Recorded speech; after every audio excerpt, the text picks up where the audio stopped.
যে কোনো মূল্যে সুষ্ঠু নির্বাচন আয়োজনে বদ্ধপরিকর কমিশন, বললেন সিইসি। সংস্কার শেষ না হওয়া পর্যন্ত ভোট নয়, জানালেন যমুনাকে।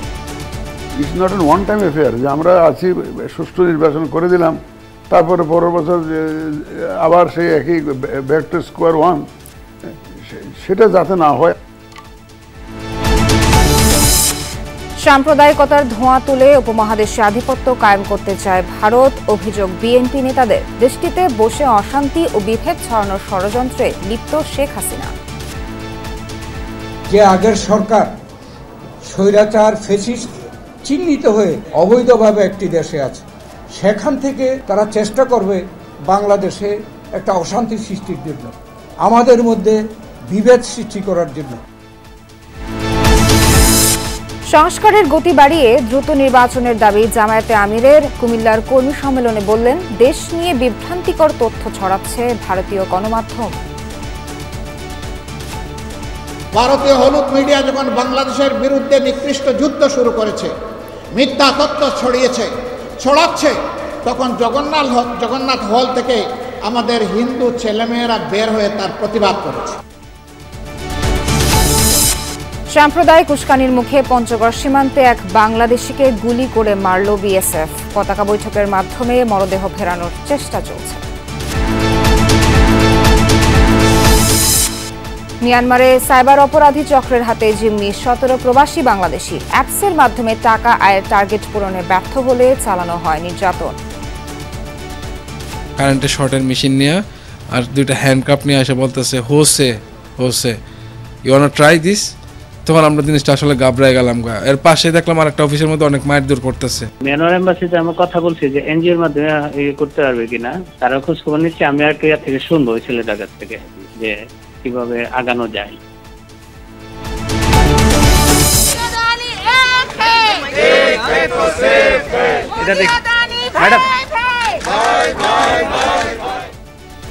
আদানির তদন্ত দাবিতে ভারতীয় পার্লামেন্টের বাইরে কংগ্রেসের বিক্ষোভ। অভিযোগ, যুক্তরাষ্ট্রের গ্রেপ্তারি পরোয়ানা জারির পরও ব্যবসায়ীকে রক্ষার চেষ্টা করছেন মোদি।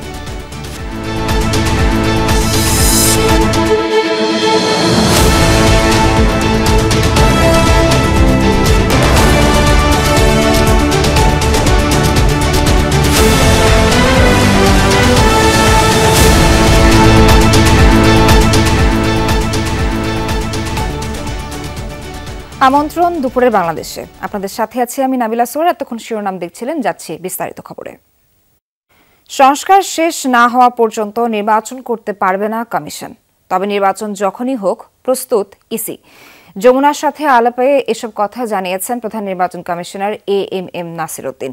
জানান, সম্পূর্ণ চাপমুক্ত থেকে কাজ করবে ইসি। এবার আর আগের 3 কমিশনের ভুলের পুনরাবৃত্তি ঘটবে না। নাসিরউদ্দিন বলেন, যে কোনো মূল্যে সুষ্ঠু নির্বাচন আয়োজনে বদ্ধপরিকর কমিশন। Lovely মিথির report. নতুন করে কমিশন গঠনের পর থেকেই অনেকের মনে প্রশ্ন, কবে হবে সংসদ নির্বাচন। এরই মধ্যে কার্যক্রম শুরু করেছে নাসিরউদ্দিন কমিশন। অন্তর্বর্তী সরকার এখনও রোডম্যাপ ঘোষণা করেনি, অপেক্ষা করছে সংস্কারে গঠিত কমিশনের রিপোর্টের জন্য। সিইসি বললেন, ভোট যখনই হোক প্রস্তুতির ঘাটতি থাকবে না আইসির। এরই মধ্যে শুরু হয়েছে ভোটার তালিকা হালনাগাদ ও সীমানা পুনর্নির্ধারণের প্রক্রিয়া। ভোটের অধিকার ফিরিয়ে দিতে প্রয়োজনে যে কোনো আইনও সংশোধন করা হবে। কেউ প্রপোর্শনাল রিপ্রেজেন্টেশনের কথা বলছে, কেউ ফার্স্ট পাস দ্য পোস্ট, যেটা আগের সিস্টেম, এইটার কথা বলছে, কেউ দ্বিকক্ষ বাইক্যামেরাল সিস্টেমের কথা বলছে, কেউ ইউনিক্যামেরাল সিস্টেমের কথা বলছে, কেউ সিট সংখ্যা 400 করার জন্য বলছে, কেউ 300 করার জন্য। এই সমস্তগুলো ফয়সালা না হলে আমরা তো ওইভাবে ফুল ইলেকশনের দিকে যেতে পারছি না। যখন রাজনৈতিকভাবে সিদ্ধান্ত হবে কখন ভোট হবে, আমরা কিন্তু তৈরি থাকবো। সিইসি মনে করেন, আগের কমিশনগুলো থেকে স্বাধীন তাদের কমিশন, চাপ নেই অন্তর্বর্তী সরকারের। আগের 3 নির্বাচনের বিতর্ক থেকে শিক্ষা নিয়ে কৌশল সাজাতে চান তারা। It's not an one time affair যে আমরা আছি সুষ্ঠু নির্বাচন করে দিলাম, তারপরে পরের বছর আবার সেই একই ব্যাক টু স্কোয়ার ওয়ান, সেটা যাতে না হয়। বাট আই ক্যানট গ্যারান্টি যে একদম হবে না, বাট যথাসম্ভব এইটা যাতে রিপিট না হয়, আগের সিস্টেমটা রিপিট না হয়, সেটা এর জন্য যা যা করা আমাদের পক্ষ থেকে সম্ভব আমরা ইনশাআল্লাহ এটা করে যাব। রাজনৈতিক দলগুলো চায় প্রতিযোগিতামূলক নির্বাচন, ভোটাররাও আগ্রহী কেন্দ্রে যেতে। সবার সহযোগিতায় সুষ্ঠু নির্বাচন আয়োজনে আত্মবিশ্বাসী commission. I will turn all disadvantages into advantages. আমার লক্ষ্য অর্জনের জন্য যত চ্যালেঞ্জেস আছে এগুলাকে আমি অপরচুনিটিতে টার্ন করতে চাই, যত ডিসঅ্যাডভান্টেজ আছে এগুলাকে আমি অ্যাডভান্টেজে টার্ন করতে চাই। সুষ্ঠু ও নিরপেক্ষ নির্বাচন আয়োজনে গণমাধ্যমের সহায়তা চেয়েছেন CCAMM নাসির উদ্দিন। আপনারা যদি ভালো বলেন তাহলে আমরা এনকারেজ হব, আমাদের শক্তি বাড়বে, স্ট্রেংথ বাড়বে। লাভলি বিথি, যমুনা নিউজ, ঢাকা। অবৈধভাবে ভারতে অবস্থান করে ষড়যন্ত্রে লিপ্ত শেখ হাসিনা বাংলাদেশে অশান্তি ও বিভেদ সৃষ্টি করাই তার প্রধান উদ্দেশ্য, এমনটা জানিয়েছেন বিএনপির স্থায়ী কমিটির সদস্য ডক্টর খন্দকার মোশাররফ হোসেন। প্রেস ক্লাবে আয়োজিত আলোচনা সভা থেকে বিএনপির এই নেতা জনগণের প্রতি আস্থা রেখে দ্রুত নির্বাচনের রোডম্যাপ ঘোষণার দাবি জানান। পৃথক অনুষ্ঠানে রিজভী আহমেদ বলেন, সাম্প্রদায়িকতার ধোঁয়া তুলে উপমহাদেশে আধিপত্যবাদ সৃষ্টি করতে চায় ভারত। গুলশানে দেশীয় পণ্য ক্রয় বিক্রয় আয়োজনে যোগ দেন বিএনপির সিনিয়র যুগ্ম মহাসচিব রিজভী আহমেদ। বলেন, শেখ হাসিনা সরকারের পরাজয় মেনে নিতে পারেনি বলেই বাংলাদেশকে অস্থিতিশীল করার পায়তারা করছে ভারত। সাম্প্রদায়িকতার ধোঁয়া তুলে কট্টর হিন্দুবাদীদেরকে উস্কে দিয়ে আপনারা চাচ্ছেন উপমহাদেশে আপনাদের আধিপত্য কায়েম। গ্লোবালাইজ পৃথিবীতে একে অন্যের সাথে লেনদেন হয়, যারা আমাদের দেশের প্রতি আগ্রাসন চালাতে উস্কানি দেয় তাদের সাথে আমরা কোনো ব্যবসা বাণিজ্য করতে চাই। সকালে জাতীয় প্রেস ক্লাবে স্বৈরাচার পতন ও গণতন্ত্র দিবস উপলক্ষে এক আলোচনা সভায় যোগ দেন বিএনপির জাতীয় স্থায়ী কমিটির সদস্য ডক্টর খন্দকার মোশাররফ হোসেন। বলেন, অন্তর্বর্তী সরকারকে ব্যর্থ করতে অবৈধভাবে ভারতে অবস্থান করে সব ধরনের চেষ্টা করছে ষড়যন্ত্রকারীরা। হিন্দু সম্প্রদায় কি শুধু গত 3 মাস যাবৎ বসবাস করে, না বাংলাদেশ স্বাধীনতার পর থেকে এখন পর্যন্ত অত্যন্ত সম্প্রীতির মধ্য দিয়ে এই বাংলাদেশে আমাদের এই হিন্দু সম্প্রদায় বসবাস করে? তারা পতিত একটি স্বৈরাচারী সরকার, তারা চেষ্টা করবে বাংলাদেশে একটা অশান্তি সৃষ্টির জন্য। অতি দ্রুত জনগণের প্রতি আস্থা রেখে নির্বাচনের রোডম্যাপ ঘোষণা করতে অন্তর্বর্তী সরকারের প্রতি আহ্বানও জানান নেতারা। নির্বাচনের পদ্ধতির ক্ষেত্রে যথাসম্ভব দ্রুত সংস্কার সাধন করা এবং নির্বাচনের একটি রোডম্যাপ দেওয়া। জনগণকে আন্ডার এস্টিমেট করার কোনো আমাদের মনে হয় কোনো সুযোগ নেই, উচিতও নয়। জনগণের উপরে ভরসা করে জনগণ ঠিক করবে তাদের সরকারকে হবে এবং কিভাবে দেশ পরিচালিত হবে। আমরা ঐক্যবদ্ধ থাকলে কেউ পারবে না আমাদের ক্ষতি করতে, যারা যত চেষ্টা করুক। বলেছিলেন তারেক রহমান, দেশ যাবে কোন পথে? ফয়সালা হবে রাজপথে। সেই ফয়সালাটা কিন্তু রাজপথে হয়েছিল। এই গণতন্ত্র আজকে আমাদেরকে ধরে রাখতে হবে। আজকে অন্তর্বর্তীকালীন সরকারকে আমাদের সহযোগিতা করতে হবে। আজকে ষড়যন্ত্র শুরু হয়েছে, চক্রান্ত শুরু হয়েছে। যে কোনো ষড়যন্ত্র মোকাবেলায় জাতীয় ঐক্য অটুট রাখার আহ্বানও জানান বিএনপি নেতারা। স্বাধীন এক বিদেশ একবারই হয়। হ্যাঁ, বলতে পারে আমাদের গণতন্ত্র হরণ করে নিয়েছিল, আমরা পুনরায় গণতন্ত্র উদ্ধার করেছি। এটা হলো সঠিক ইতিহাস। সাইফুদ্দিন রবিন, যমুনা নিউজ, ঢাকা। নির্বাচন যেন অবাধ, নিরপেক্ষ ও সুষ্ঠু হয় সেজন্য প্রয়োজনীয় সংস্কারের গতি বাড়াতে সরকারের প্রতি আহ্বান জানিয়েছেন জামায়াতে ইসলামীর আমির ডক্টর শফিকুর রহমান। সকালে কুমিল্লার কারণ হল মাঠে জামায়াতের কর্মী সম্মেলনে অংশ নেন তিনি। বলেন, ইতিহাসে স্মরণীয় হয়ে থাকতে অন্তর্বর্তী সরকারের উচিত সময় অপচয় না করে দ্রুত নির্বাচনের দিকে মনোযোগ দেয়া। ভারত প্রসঙ্গে শফিকুর রহমান বলেন, বাংলাদেশকে নিয়ে মিথ্যা এবং বিভ্রান্তিকর তথ্য ছড়াচ্ছে দেশটির গণমাধ্যমগুলো। সম্মেলনে জামায়াতের কেন্দ্রীয় নেতাকর্মী সহ অন্যান্যরা উপস্থিত ছিলেন। নির্বাচন হতে হবে সুষ্ঠু, অবাধ এবং গ্রহণযোগ্য। এখানে কোনো পেশি শক্তি অথবা টাকার খেলা চলবে না। এই রাস্তা বন্ধ করতে হবে। এই রাস্তা যদি বন্ধ করতে হয় তাইলে কতগুলো প্রয়োজনীয় সংস্কারও আনতে হবে। সেই সংস্কারে সরকার হাত দিয়েছে, আমরা সরকারকে অনুরোধ করব সংস্কারে গতি বাড়ানো। দূষিত লোকদের প্রশাসন থেকে বিতাড়িত করা না গেলে ষড়যন্ত্র চলতেই থাকবে। শাহজাহানপুর থানা কর্মী সম্মেলনে কথা বলেন জামায়াতে ইসলামের নায়েবে আমির অধ্যাপক মুজিবুর রহমান। তিনি বলেন, দ্রুত সংস্কার শেষে নির্বাচন দিতে হবে। ভারতীয় ষড়যন্ত্রে দেশে বৃহত্তর ঐক্য তৈরি হয়েছে মন্তব্য করেন নেতারা। জানান, বৈষম্যহীন বাংলাদেশ করতে কাজ করছে জামায়াতে ইসলামী। শুকরিয়াটা আদায় করি যে আমরা ভালো আছি। শাহজাহানপুর মৈত্রীসংঘ মাঠে সকাল 8:30টায় শুরু হয় থানা জামায়াতে ইসলামীর কর্মী সম্মেলন। নির্ধারিত সময়ের আগেই দলে দলে হাজির হন নেতাকর্মীরা। স্থানীয় নেতারা বলেন, ভারতে বসেও শেখ হাসিনা ষড়যন্ত্র অব্যাহত রয়েছে। বাংলাদেশের মানুষ তাকে আর গ্রহণ করবে না। এখন ইসকনের ঘাড়ে ভর করে ষড়যন্ত্র করে যাচ্ছে আওয়ামী লীগ। টুপ করে আসার সুযোগ নেই। এই বাংলাদেশের মানুষ আপনাকে আর আসতে দিবে না। বিশেষ অতিথির বক্তব্যে জামায়াতের কেন্দ্রীয় কর্মপরিষদ সদস্য ডক্টর শফিকুল ইসলাম মাসুদ বলেন, পতাকা নয় 18 কোটি মানুষের হৃদয়ে আগুন দিয়েছে ভারত। দেশটির ষড়যন্ত্রে বৃহত্তর ঐক্য তৈরি হয়েছে বলেও মন্তব্য করেন তিনি।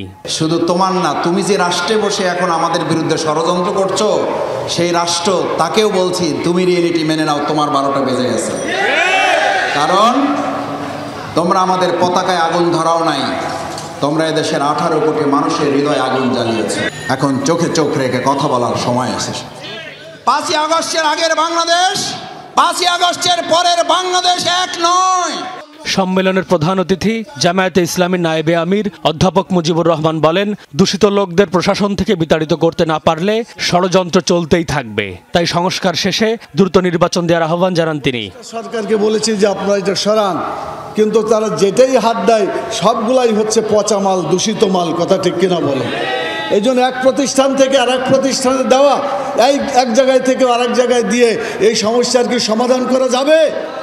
দূষিত লোকদেরকে প্রত্যেকটাকে বিদায় করতে হবে বাংলাদেশের প্রশাসন থেকে। সফলতাকে যদি ধরে রাখতে হয় তাহলে আমাদেরকে সুন্দরভাবে সংস্কার করে নির্বাচন করতে হবে। এই নির্বাচনে যারা এই ক্ষমতা আসবে তাদেরকে নিয়েই আমরা এই দেশকে পরিচালনা করব। দেশের কল্যাণে রাজনৈতিক দলগুলোকে সৎ ও দক্ষ নেতৃত্ব গঠনের গুরুত্ব দিয়ে জামায়াত নেতারা বলেন, যোগ্যরা দেশ পরিচালনার দায়িত্ব পেলে মানুষ আর বঞ্চিত হবে না। মানুষের আইন দিয়ে আর শান্তি হবে না, শুধুমাত্র একমাত্র আল্লাহর আইন প্রতিষ্ঠা হলেই শান্তি হবে। M A Aziz, Jamuna news, Dhaka. বর্তমান সরকার যদি ফেল করে তাহলে অনেক বড় বিদ্রোহ হবে, এ মন্তব্য করেছেন বিদ্যুৎ ও জ্বালানি উপদেষ্টা মোহাম্মদ ফাজুল কবির খান। সকালে সাউথ ইস্ট বিশ্ববিদ্যালয়ে HR কনভেনশনে যোগ দিয়ে কথা বলেন তিনি। উপদেষ্টা জানান, বড় প্রকল্প নেওয়ার আগে সেখান থেকে রাজস্ব কতটা আসবে তা বিবেচনা করা উচিত, যেটা পদ্মা সেতু ও কর্ণফুলী টানেলে দেখা হয়নি। এখানে রাজস্ব আয়ের তুলনায় অপচয় হয়েছে বেশি। তার অভিযোগ, আওয়ামী লীগ শাসনামলে প্রকল্পগুলোতে দুর্নীতি হয়েছে, কারণ সরকারের কর্মকর্তারা এর সাথে জড়িত ছিলেন। দেশের সব সেক্টরেই হিউম্যান রিসোর্স কম রয়েছে। সাধারণ চাকরির জন্য বিদেশ থেকে লোক নিয়োগ দেওয়া হবে না, এমনটাও আভাস দেন উপদেষ্টা। বলেন, শুধু বড় পদের জন্য বিবেচনা করা হবে বিদেশিদের। এবার যদি আমরা ফেল করি, তাহলে কিন্তু আরো অনেক বড় বিদ্রোহ হবে। আমি কিন্তু অনেকে মনে করে এটা একটা ওয়ান টাইম এপিসোড, এটা কিন্তু ওয়ান টাইম এপিসোড। আমি গ্রামে যাই, ইয়েতে যাই, ফিল্ডে যাই, জেলা শহরে যাই, ওখানে যাই, ওখানে মানুষের আমি এটা বুঝতে পারি মানুষের মধ্যে কিন্তু খুব এখনো পূর্ণ মাত্রায় দিতে পারে। ছাত্ররা এসে যদি আমাদের এই অবস্থা হয়, যদি আর কালকে কৃষক মাঠে নামে, যদি কালকে শ্রমিক মাঠে নামে, আমি আপনি কোথায় যাবেন?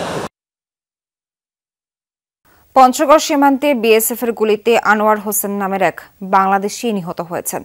ভোরে সদর উপজেলার হাড়িভাষা ইউনিয়নের মুমিনপাড়া সীমান্ত এলাকায় হয় এই ঘটনা। বিজিবি জানায়, শুক্রবার রাতে আনোয়ার সহ কয়েকজন সীমান্ত এলাকায় যান। এ সময় বিএসএফ সদস্যরা তাদের ধাওয়া দেওয়ার এক পর্যায়ে গুলি ছোড়ে।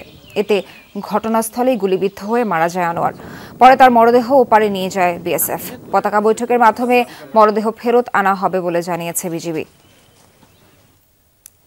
বিএসএফ এর গুলিতে নিহত আনোয়ারের বাড়িতে আছেন সহকর্মী রনি মিয়াজি। যাচ্ছি রনির কাছে। রনি, যেমনটা আমরা জানাচ্ছিলাম যে মরদেহ ফিরিয়ে আনতে বিএসএফ এর সাথে বিজিবির পতাকা বৈঠক হওয়ার কথা, সেটা ঠিক কখন নাগাদ হতে পারে এবং সেখানকার সবশেষ তথ্য কি আছে আপনার কাছে?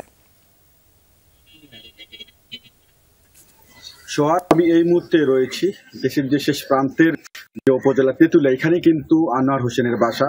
আনোয়ার হোসেনের বাসা আমি এসে দেখেছি এখানে সত্যি ছায়া নেমে এসেছে। এখানে যারা তার পরিবার রয়েছে, তার স্থানীয় রয়েছে, তারা কিন্তু এখানে তাকে একবার দেখার জন্য, তার লাশ দেখার জন্য কিন্তু এখানে অপেক্ষা করছে। আমি কিছুক্ষণ আগে নীলফামারী 56 বিজিবি ব্যাটালিয়নের যিনি অধিনায়ক রয়েছে তার সাথে আমি কথা বলেছিলাম। তিনি আমাকে বলছেন যে তারা ইতিমধ্যে বিএসএফ কে চিঠি দিয়েছেন এবং বিএসএফ এবং বিজিবির মধ্যে পতাকা বৈঠক হবে এবং বাংলাদেশের অভ্যন্তরে লাশটি এখনো পড়ে রয়েছে, এমনটি আমরা জানিয়েছি। তবে আমাদেরকে জানানো হয়েছে যে কিছুক্ষণের মধ্যে লাশ হস্তান্তর করা হবে তার পরিবারের কাছে, এমনটি আমরা জানতে পেরেছি। আমি এখানে তার পরিবারের সাথে কথা বলেছিলাম, তাদের পরিবারের পক্ষ থেকে কিন্তু এবং স্থানীয় ইউপি সদস্য সহ তারা ঘটনাস্থলে গিয়েছেন এবং এখানে যারা তাদের আত্মীয় স্বজন রয়েছে এবং প্রতিবেশী রয়েছে তারা কিন্তু সেই ভোর থেকে অপেক্ষা করছে। মূলত আমি সরেজমিনে খবর নিয়ে জানলাম এই আনোয়ার হোসেন মূলত একজন কৃষক, তার একজন 4 বছর বয়সী কন্যা শিশু রয়েছে, পাশাপাশি তার বৃদ্ধ বাবা মা রয়েছে।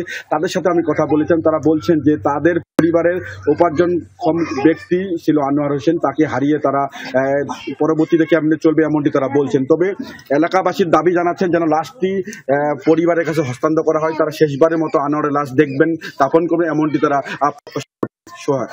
রনি, ধন্যবাদ আপনাকে। রাজধানীতে হঠাৎ মাছের যোগান কমেছে, ফলে ছোট বড় সব মাছের দাম বেড়েছে কেজিতে 50 টাকা পর্যন্ত। তবে ব্যবসায়ীদের দাবি, জেলা শহরের তুলনায় ঢাকায় মাছের দাম কম। এদিকে উপকূলে সামুদ্রিক মাছের সরবরাহ কাঙ্ক্ষিত নয়, নাগালের বাইরে চলে যাচ্ছে ইলিশ। তবে মধ্যাঞ্চলের বাস্তবতা ভিন্ন। গত 3 সপ্তাহ ধরে শহরের মাছ বাজারের দৃশ্য বেশ মলিন, ক্রেতাদের আনাগোনা কম, এমনকি ছুটির দিনেও তাদের দেখা মেলা ভার। সেই হিসাবে দাম তো কমার কথা, কিন্তু কারওয়ান বাজারে উল্টো বেড়ে গেছে। জানা গেল নদীতে কাঙ্ক্ষিত মাছ মিলছে না, ঠান্ডার দাপট বাড়ায় আহরণে আগের চেয়ে কম যাচ্ছেন জেলেরা, ফলে সরবরাহে টান পড়েছে। শুধু চাষের মাছ দিয়ে সেই চাহিদা পূরণ করা কঠিন। একই ভোগান্তি ইলিশ নিয়ে, বড় সাইজ তো দূরের কথা, ছোট মাছের দাম শুনলেও পিলে চমকে উঠবে। তোমার কিনা সম্ভব না, ক্যাসার কবে ইনকাম নাই, টাকা পয়সা নাই, ব্যাংকে গেলে টাকা পাই না আমরা।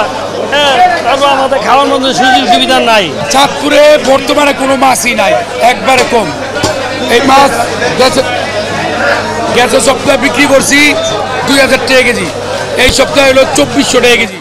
7,500 টাকা আমার বেশি যাচ্ছে খরচ, এটা আমার জন্য আসলে খুব কষ্ট হচ্ছে। উপকূলে সামুদ্রিক মাছের যোগান আগের চেয়ে কম, এখানে ইলিশ নেই বললেই চলে। এর বাইরে রূপচাঁদা ও কোরাল বিক্রি হচ্ছে 600 থেকে 700 টাকা দরে।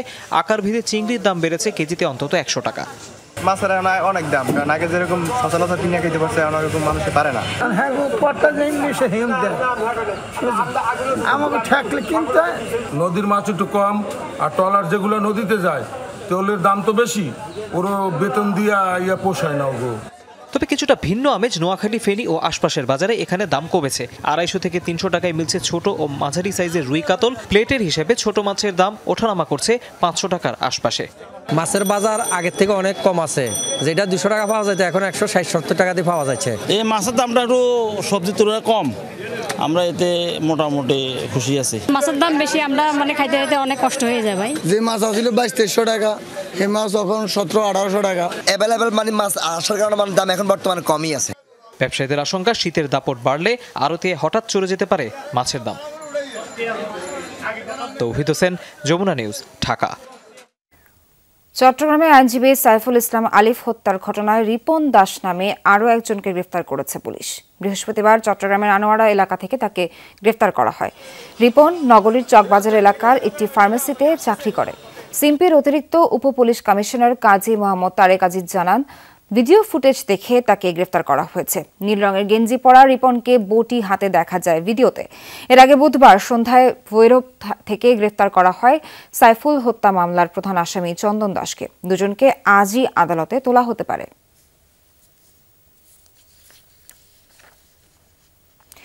দেশের 4 জেলায় সড়ক দুর্ঘটনায় প্রাণ গেছে 7 জনের। এর মধ্যে দিনাজপুরে মারা গেছেন 3 জন।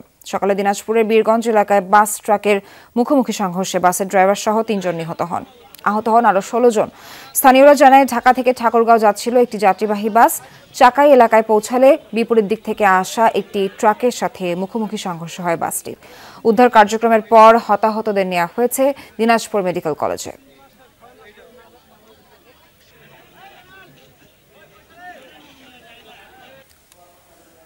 এদিকে বৃহস্পতিবার রাতে কুড়িগ্রামের ভুরুঙ্গামারীতে সড়ক দুর্ঘটনায় 2 জনের মৃত্যু হয়েছে। স্বজনরা জানায়, মোটরসাইকেলে রংপুর থেকে ভুরুঙ্গামারী যাচ্ছিলেন রশিদুল ইসলাম ও কামাল হোসেন খোকন। টেকনিক্যাল কলেজ এলাকায় পৌঁছালে একটি ট্রাক ধাক্কা দেয় মোটরসাইকেলটিকে। ঘটনাস্থলে মারা যান রশিদুল। হাসপাতালে নেওয়ার পথে মৃত্যু হয় খোকনের। এছাড়া ভোলা ও গোপালগঞ্জে সড়ক দুর্ঘটনায় প্রাণ গেছে আরও 2 জনের। সাইবার অপরাধী চক্রের হাতে মিয়ানমারে জিম্মি 17 প্রবাসী বাংলাদেশি। তাদেরকে প্রলোভন দেখিয়ে মধ্যপ্রাচ্যের বিভিন্ন দেশ থেকে সেখানে নেওয়া হয়। সম্প্রতি পালিয়ে দেশে ফিরেছেন নরসিংদীর একজন। তার দাবি, বেশি বেতনে চাকরির প্রলোভনে প্রথমে থাইল্যান্ডে নেওয়া হয়, তারপর মিয়ানমারে জিম্মি রাখা হয়। সেখানে টার্গেট দেওয়া হতো বিভিন্ন অ্যাপসের মাধ্যমে অর্থ উপার্জনের। টার্গেট পূরণে ব্যর্থ হলে চলত ভয়াবহ নির্যাতন। এদিকে থাইল্যান্ডে গিয়ে নিখোঁজ 11 যুবকের সন্ধান চেয়ে পররাষ্ট্র মন্ত্রণালয়ে আবেদন করেছেন তাদের স্বজনরা।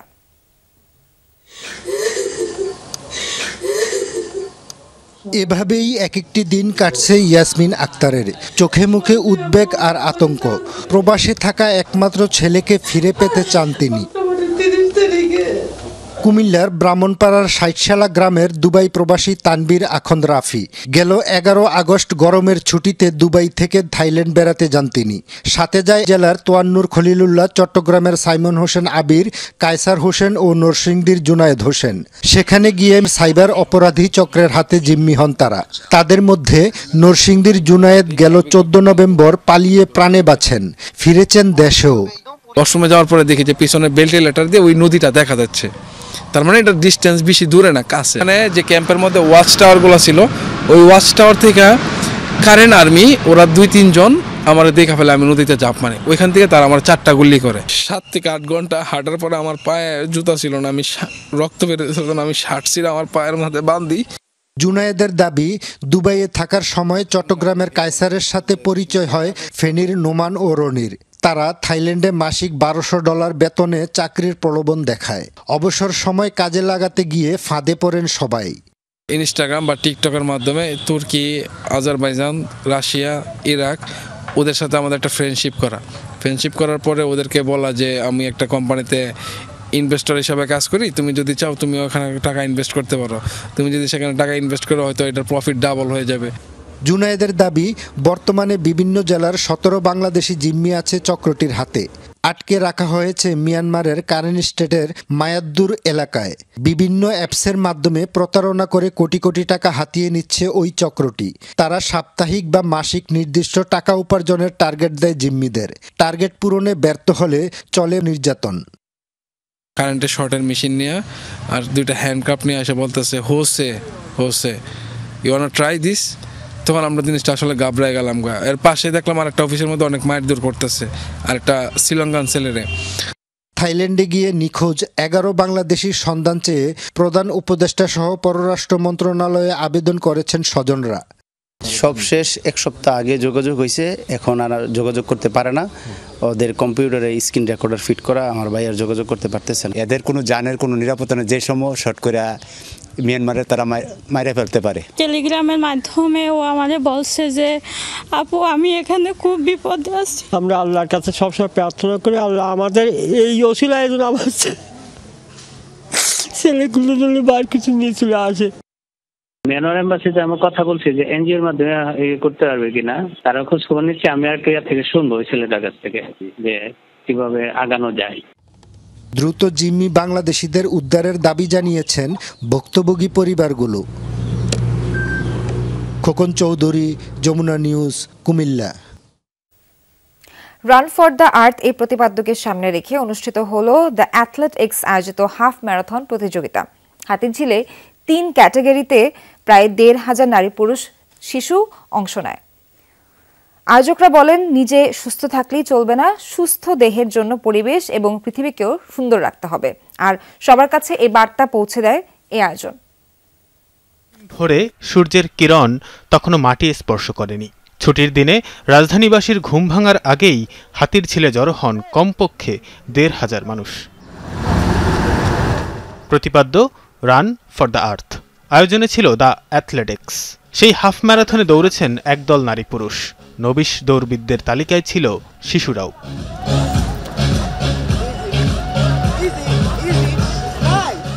এ আয়োজনের মূল বার্তা পরিবেশ দূষণ থেকে মুক্তি। একবারই ব্যবহার করা যায় এমন প্লাস্টিক পণ্য ব্যবহার থেকে বিরত থাকার আহ্বান জানান সবাই।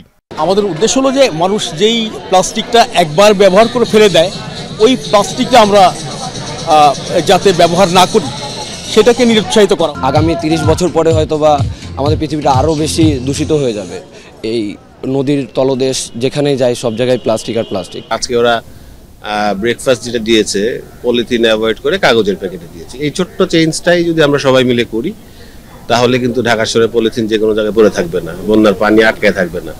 অংশগ্রহণকারীরা জানান, দৌড় যেমন দেহকে সুস্থ রাখে তেমনি পৃথিবীকেও সুস্থ রাখতে প্রয়োজন সবার সচেতনতা। বাংলাদেশের অনেক ইয়াং পোলাপাইন অন্যদিকে যাচ্ছে, দৌড়ে আসলে সুস্থতা থাকবে, শরীর ফিট থাকবে, মাদক থেকে দূরে থাকবে।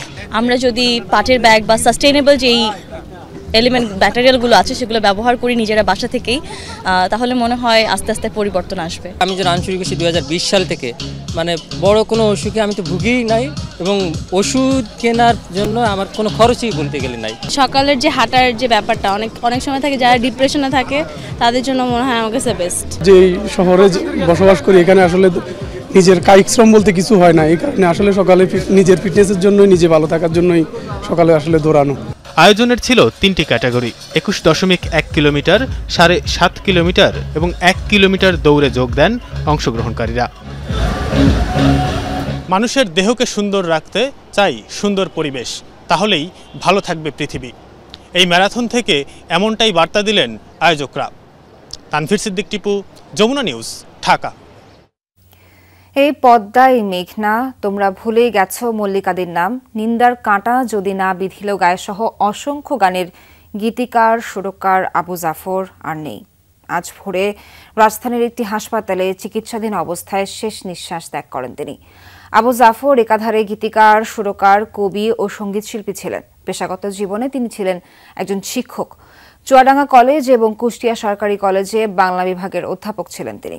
বয়সজনিত নানা জটিলতায় বেশ কিছুদিন ধরে তিনি হাসপাতালে ভর্তি ছিলেন। আবু জাফর রাজশাহী ও ঢাকা বেতার এবং টেলিভিশনের নিয়মিত সঙ্গীত শিল্পী ও গীতিকার ছিলেন। তার রচিত দেশাত্মবোধক ও আধুনিক গান তুমুল আলোড়ন তুলেছিল। গারো সম্প্রদায়ের সবচেয়ে বড় সাংস্কৃতিক উৎসব ওয়ানগালা উপলক্ষে আয়োজিত হল ঢাকা ওয়ানগালা 2024।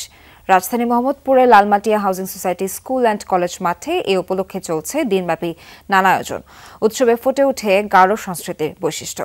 সকালে দেবতা পুজোর মাধ্যমে শুরু হয় ওয়ানগালা উৎসব। আমুয়া, রুগালার মতো ধর্মীয় আচার পালন করা হয়। তারপর শুরু হয় সাংস্কৃতিক অনুষ্ঠান এবং শুভেচ্ছা বিনিময়। এতে নিজস্ব ভাষায় গান গেয়ে শোনান গারো শিল্পীরা। সাংস্কৃতিক অনুষ্ঠানের বিশেষ আকর্ষণ ছিল গারোদের ঐতিহ্যবাহী ঝুম নাচ।